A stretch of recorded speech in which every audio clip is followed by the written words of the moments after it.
Does Oklahoma have to play Kansas in Norman next week? Or can the Sooners figure out a way to meet the Jayhawks south of the Red River?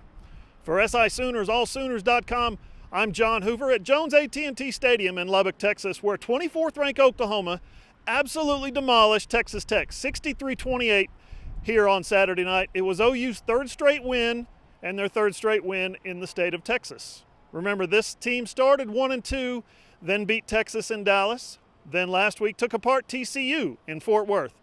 There was nothing scary whatsoever about Saturday night's Halloween victory in West Texas. Not this time.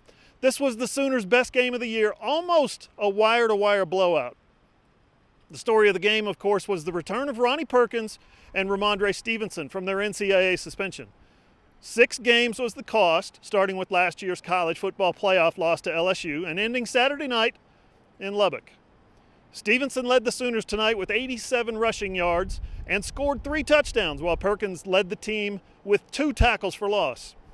Coach Lincoln Riley said he found out only Friday night that the suspended duo could play, and he told the team 30 minutes later, and he said he thought they were going to tear apart the hotel meeting room in celebration. Spencer Rattler said when he found out, he got chills. The Sooners might very well be 6-0 and ranked in the top 3 in the nation if Stevenson and Perkins had played in the losses to Kansas State and Iowa State. As it stands, the Sooners are now 4-2 overall and 3-2 in Big 12 play. And Riley said he's not worried about the Big 12 standings or anything else outside of next week's home game with Kansas. In fact, Riley said he's most excited about the obvious week-to-week improvements that the Sooners are showing every time they take the field.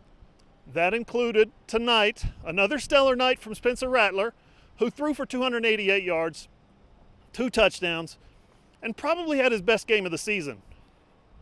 Rattler said the game is getting slower and slower for him, and it sure looked like it Saturday night.